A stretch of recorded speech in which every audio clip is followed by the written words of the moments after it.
Hello everyone, welcome to all of you. I am Jayprakash. बेटा आज हम क्वेश्चन करेंगे सर्कल के ऊपर। तो चलिए स्टार्ट करते हैं। पहला क्वेश्चन अपना कि PO is a code of length 8 centimetre of a circle of radius 5 centimetre. एक सर्कल है बेटा, इसकी रेडियस है कितनी 5 सेंटीमीटर। इसका सेंटर मैं ये कह देता हूँ ओ है यहाँ पे, और एक कोड अपने पास। जैसे मैं मान लेता हूँ ये पॉइंट पी है, यहाँ से एक टेंजेंट ड्रॉ किया हम लोगों ने जो सर्कल को एक पॉइंट पर टच कर रहा है। इस पॉइंट को मैं कह देता हूँ यहाँ पे, सॉरी ये पी नहीं है, ये पी है अपने पास, ये जो टी है ना। और नेक्स्ट ये टी से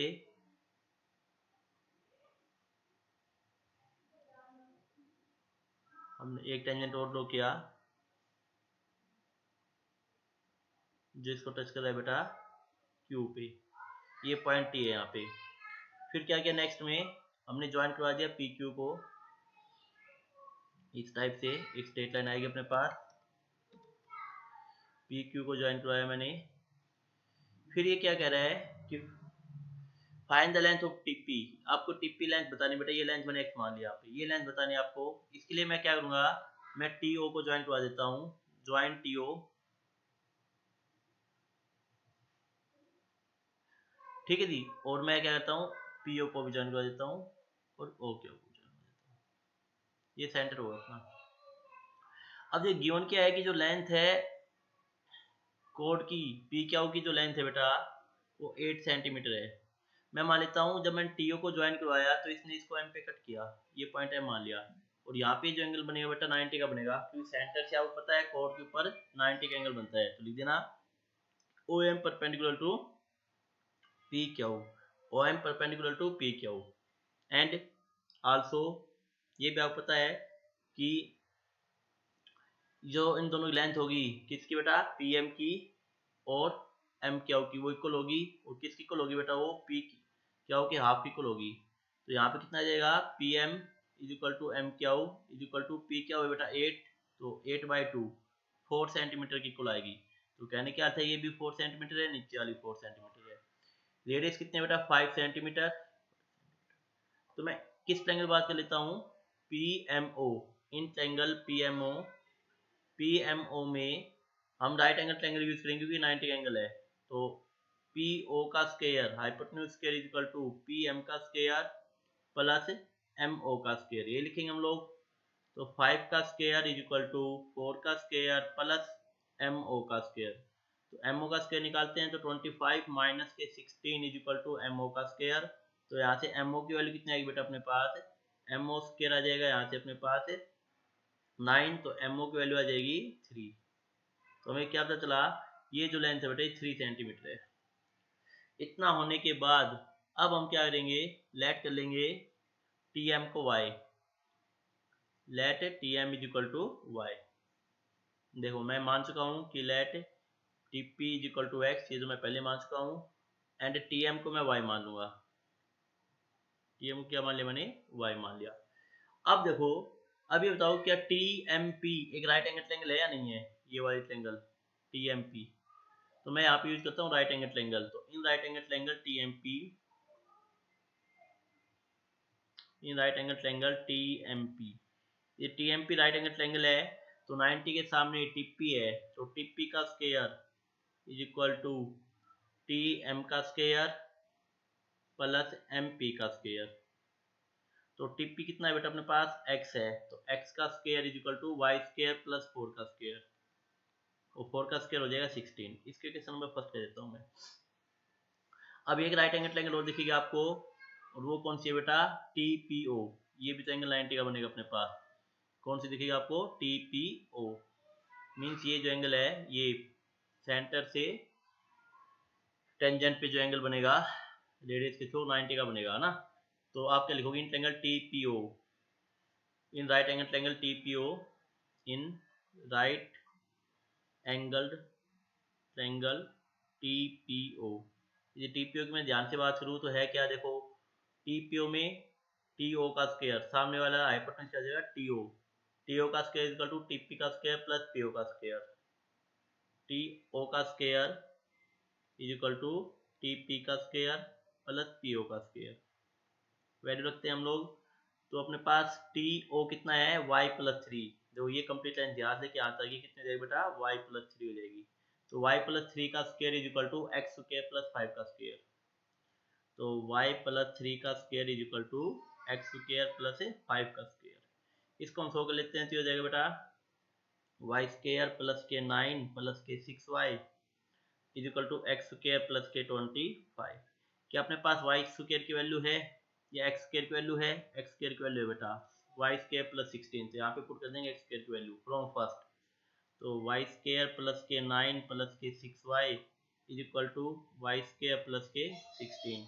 वाई स्क्वायर से वाई स्क्वायर कैंसिल हो गया। तो यहाँ पे वाई की वैल्यू कितनी आएगी? Six Y is equal to 16 minus के 9। अच्छा प्लस 25 भी था यहाँ पे बेटा, प्लस 25 था।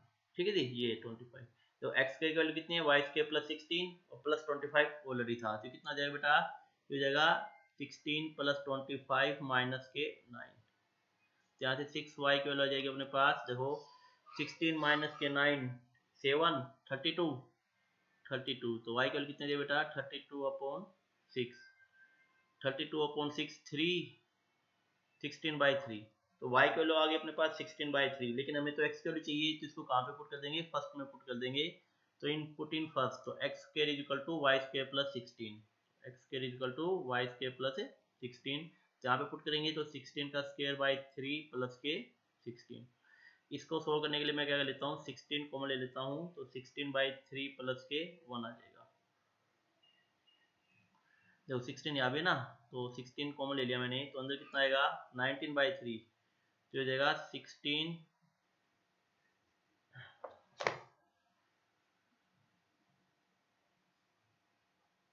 अच्छा यहाँ पे थोड़ी गड़बड़ होगी बेटा। y की जो वैल्यू आएगी अपने पास, एक मिनट चेक कर लेते हैं। y की वैल्यू आ गई अपने पास 16/3। तो y स्क्वायर है यहाँ पे। अच्छा अच्छा अच्छा, यहाँ पे x स्क्वायर है। यहाँ पे x स्क्वायर है। यहाँ पे x square is equal to this. तो y square is equal to 16/3 का होल स्क्वायर ऐसे लिखा हुआ है ना, क्योंकि y की वैल्यू 16/3 है तो इसका स्क्वायर आएगा। तो यहाँ पे कॉमन लूंगा तो 16 तो कॉमन आ जाएगा, अंदर कितना बचेगा? 9 बचेगा, क्योंकि 3 का स्क्वायर 9 होता है। तो अब मैं सो करता हूँ तो 9 एलसीएम। तो 16 प्लस के 9 तो कितना आ जाएगा? 16 इंटू 25/9। ये क्या है बेटा अपने पास? एक्स स्क्वायर आया। तो एक्स स्क्वायर की वैल्यू कितनी आ गई? 16 इंटू 25/9। तो एक्स कितना आएगा? तो एक्स का आएगा, इसका रूट ले लेंगे हम लोग। 16 इंटू 25/9। तो रूट लेने के बाद देखो 16 किसका होता है? 4 का, 25 5 का 3। तो 20/3 सेंटीमीटर। ये इसकी लेंथ हो गई। तो देयरफॉर लेंथ ऑफ टेंजेंट कितनी आ जाएगी? 20/3। तो क्या आंसर आ गया आपका? Length of tangent tip is equal to 20/3। therefore length of tangent tip is equal to 20/3 centimetre. ठीक है जी। तो आई होप समझ में आया होगा। काफी इंपॉर्टेंट क्वेश्चन है दिस वन, अच्छे से कर लेना बेटा इसको। नेक्स्ट क्वेश्चन करते हैं हम लोग। Next step, prove that tangent run at the end of diameter of a circle are parallel. मतलब कहना क्या चाह रहा है, यदि एक सर्कल है, ठीक है जी, इसका सेंटर हम ओ ले लेते हैं। यदि मैं टेंजेंट ड्रॉ करता हूँ इस सर्कल पे, यदि मैंने टेंजेंट ये ड्रॉ कर दिया,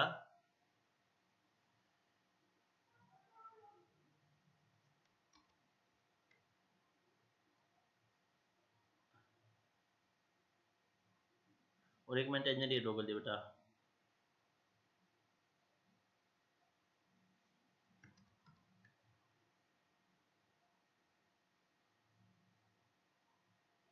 तो ये दोनों टेंजेंट पैरेलल है, ये दिखाना है आपको। टेंजेंट पैरेलल है, कैसे दिखाएंगे हम लोग? तो गिवन लिख लेना। गिवन में क्या लिखोगे? गिवन में आप लिखना let A B the diameter of a given circle. मैंने क्या किया, ये बी मान लिया, इसको ये मान लिया। ए बी क्या है बेटा? यहाँ पे डायमीटर ऑफ सर्कल है। डायमीटर क्या होता है? जो सेंटर से पास करेगा।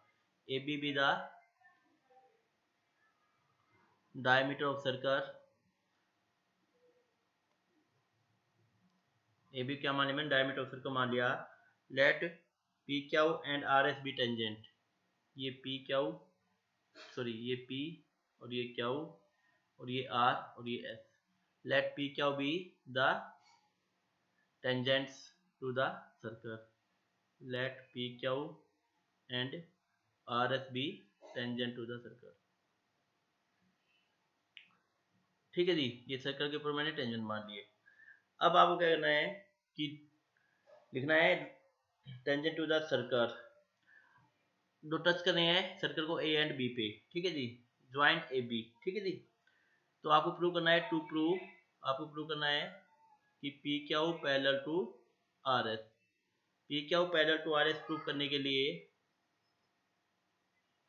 आपको क्या करना पड़ेगा कि AB जो है वो परपेंडिकुलर है बेटा किसके, RS के. लिख देना as AB perpendicular to RS. AB perpendicular to RS होगी also AB perpendicular to PQ. भाई AB है वो RS के परपेंडिकुलर होगा और AB PQ के परपेंडिकुलर होगा. क्यों, मैंने बताया था सेंटर से टेंजेंट के ऊपर एकदम परपेंडिकुलर होता है. तो दिस इंप्लाइज एंगल PAB कितना जाएगा बेटा 90 डिग्री एंड एंगल ABS, ये वाला एंगल देखो PAB, मैंने कौन सा एंगल बात की, PAB, ये वाला जो एंगल है ये भी 90 का होगा ना, PAB.